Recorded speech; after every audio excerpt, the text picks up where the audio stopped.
은혜와 축복이 오늘 예배하는 모든 종들에게 함께 하시길 주님의 이름으로 축원합니다. 제가 라운드락에 살고 있는데 저희 집에서 산 지가 거의 19년이 됐는데 저희 집 주변에 이렇게 숲이 굉장히 많이 있었어요. 그런데 최근 들어서 숲이 다 없어졌어요. 그래서 그 숲이 없어지고 큰 동네가 들어오는데 얼마나 큰 동네가 들어오는지 몰라요. 한 20년쯤 사니까 강산이 편하긴 편하네요. 그런데 그 과거에는 뭐 숲이 있고 나무가 많으니까 이게 짐승들도 있고 새소리도 들리고 그래서 좋은 점도 있는데 이게 숲이 없어지니까 너무 안타까워요. 그리고 또 한편 생각하니까 예쁜 집들이 또 굉장히 많아져서 또 경치가 완전히 바뀌었더라고요. 하나가 없어지고 나면 또 새로운 하나가 또 생겨나는 것이 이 삶의 이치이기도 하고 또 잃어버린 걸 너무 슬퍼할 필요가 없는 것이 또 새로운 것이 채워질 수 있는 기회가 오기도 하는 것입니다. 지진으로 완전히 망가져버린 도시가 있어요. 그래서 아이고 이렇게 지진으로 피해를 입어서 다시는 사람이 살 수 없는 도시가 됐구나 너무 안타깝다 생각했는데 몇십 년 후에 보니까 새로운 도시가 들었었어요. 다 망가져서 다 피해가 돼서 사람들이 떠난 줄 알았더니 그 폐허가 된 도시에 다시 새로운 도시계획을 세워가지고 또 예쁜 그 건축들을 세우고 그래서 사람들이 많이 들어와서 사는 그런 도시로 바뀌었더라고요. 여러분 세계에서 건축수로 유명한 나라가 로마입니다. 로마는 1000년, 2000년이 넘는 굉장한 건축수를 지니게 되었는데 본래 로마가 그렇게 로마시가 그렇게 건축물로 대단한 그런 도시가 아니었다고 해요. 처음에는 목조 건물이 대부분이었던 그런 작은 도시였는데 여러분 우리가 알다시피 네로 황제가 불을 내잖아요. 기독교인들을 또 박해하고 그래서 그 좀 정신이 이상한 황제가 그 도시의 절반을 화재로 다 태워버린 거예요. 그리고 나서 사람들이 화재에 견딜 수 있는 대화재에 견딜 수 있는 집을 지어야 되겠다 생각하다 보니까 돌로 이제 영국에서 돌로 건축을 하다 보니까 지금도 로마는 2000년 전에 만들었던 그 돌로 된 돌을 여전히 쓰고 있는 거예요. 대단한 건축물입니다. 이게 뭐 100년, 200년도 아니고 1000년, 2000년을 가는 그런 빌딩들을 짓는데 망가져서 화재로 다 없어졌기 때문에 그곳에 새로운 대안을 만들다 보니까 그런 위대한 건축술이 나오게 된 거예요. 여러분 우리나라의 도시가 세계 첨단 도시입니다. 근데 우리나라의 그 6.25 전에 이렇게 기록령 같은 데 보면은 유럽 도시 비슷해요. 지금 그 한국은행이라든지 서울역 같이 생긴 그런 건축술이 그 6.25 전에는 서울 시내의 그 건축이 그런 모양을 띠고 있었다고 해요. 이게 뭐 유럽의 어느 도시 같다 할 정도로. 그런데 6.25 때 다 파괴되잖아요. 그 3년 전쟁으로 완전히 잿더미가 됐어요. 그래서 야 이거 우리나라는 이제 회복되기 힘들겠구나 생각했는데 지금은 세계에서 가장 발전하는 도시 중에 그나마 첨단 도시로 정말 다른 나라 사람들이 부러워하는 그런 도시가 70년 만에 서울이 되지 않았습니까? 파괴됐다 해서 모두 절망할 필요가 없어요. 망가졌다 해서 낙심할 필요가 없습니다. 하나님은 항상 무에서 유를 만드시고 망가진 데서 새로운 것을 만드시는 그런 하나님이세요. 우리가 절망하지 않고 항상 하나님을 바라보고 소망 가운데 열심으로 주님이 주신 사명을 감당하면 그곳에서 희망이 생기고 회복이 생기고 믿음의 역사가 이루어질 줄로 믿습니다. 오늘 창세기 말씀에 보면은 노아의 홍수 얘기가 나오고 있어요. 노아의 홍수에 온 세상이 다 물로 침판을 받지 않았습니까? 근데 노아 홍수가 끝나고 나서 하나님께서 노아와 인류에게 무슨 약속을 했느냐면 하나님께서 새로운 창조를 약속하고 계세요. 자, 오늘 본문 말씀을 한번 읽어보도록 하겠습니다. 창세기 8장 13절 14절 두 절을 한번 읽어보도록 하겠습니다. 시작. 600년 첫째 달 곧 그달 초하루 날에 땅 위에서 물이 거친지라 노아가 방주 뚜껑을 제치고 본즉 주변에서 물이 거쳤더니 둘째 달 20일의 날에 땅이 말랐더라. 자, 이 말씀을 보면 이렇게 돼 있어요. 600년이라는 것은 노아의 나이 600살 되는 해예요. 그때는 참 오래들 살았나 봐요. 600년 되는 해에 홍수가 나서 몇 달 동안 비가 쏟아지고 그 쏟아진 비가 계속 이 지구상을 덮고 있었어요. 그래서 물이 완전히 빠지는데 601년 첫째 달 그 달 초하루 이게 뭐죠? 1월 1일. 그러니까 홍수가 시작된 것이 노아의 나이 600년 2월 달 시작합니다. 그런데 홍수가 완전히 빠져서 방주 뚜껑을 열고 물이 거친 걸 본 것이 601년 정월 초하루니까 송구영신 예배 드리는 요 시간에 이 땅에 물이 이제 거친 거예요. 홍수가 비가 그치고 물이 다 이제 빠져서 바다로 다 간 거예요. 그리고 2절에 보면 14절에 보면 둘째 달 21일 날이 뭐죠? 2월 27일. 그러니까 딱 두 달 만에 땅이 다 들어와야 됐어요. 땅에 이제 사람이 내릴 수 있게 된다. 그러니까 두 달 정도 땅이 마르는 시간이 필요했던 거예요. 그러니까 2월 27일 때 땅에 이제 발을 디디고 나와서 제일 먼저 한 게 하나님 앞에 제단 쌓고 번제를 예배부터 드리는 살려주셨어요.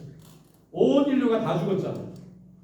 그런데 유일하게 8명만 살아남아요.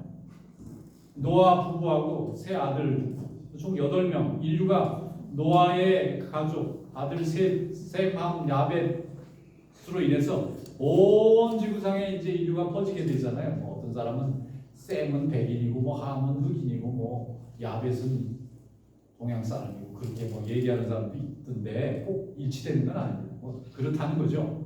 그리고 각 지역에 갈 때마다 이 뜨거운 적도 지방에는 사람들이 좀 이렇게 좀 얼굴 많이 이렇게 까매지고 저 추운 데는 햇빛을 못 보니까 허해지고 그 차이지 뭐 다른 건 없어요.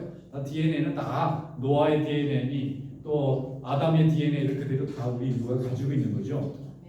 그래서 이 홍수가 끝나고 나서 이제 하나님께서 노아 식구들 뭐 밖으로 나와라 그러니까 이제 나왔잖아요.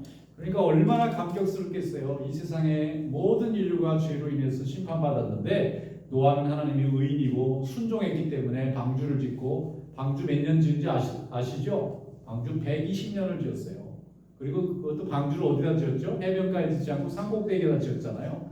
배를 어떻게 산꼭대기에 지어요? 거기 무슨 물이 있다고. 그거 짓는 것부터 기분 나빠. 아니 거기까지 물이 올라오라는 얘기밖에 더 되겠어요? 그런데 이게 하나님께서 이 노아의 식구들에게 산꼭대기에 올라가서 방주를 지어라 그랬으니까 거기까지 물이 찼다는 얘기잖아요.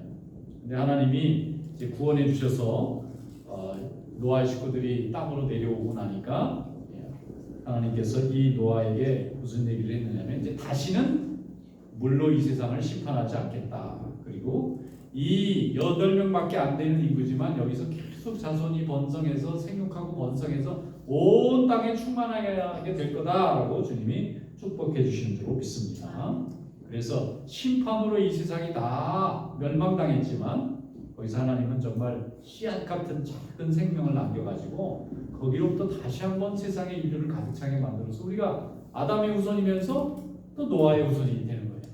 오늘 우리 하나님의 축복이 여러분들에게 함께 하시길 축원합니다. 하나님은 사랑이세요.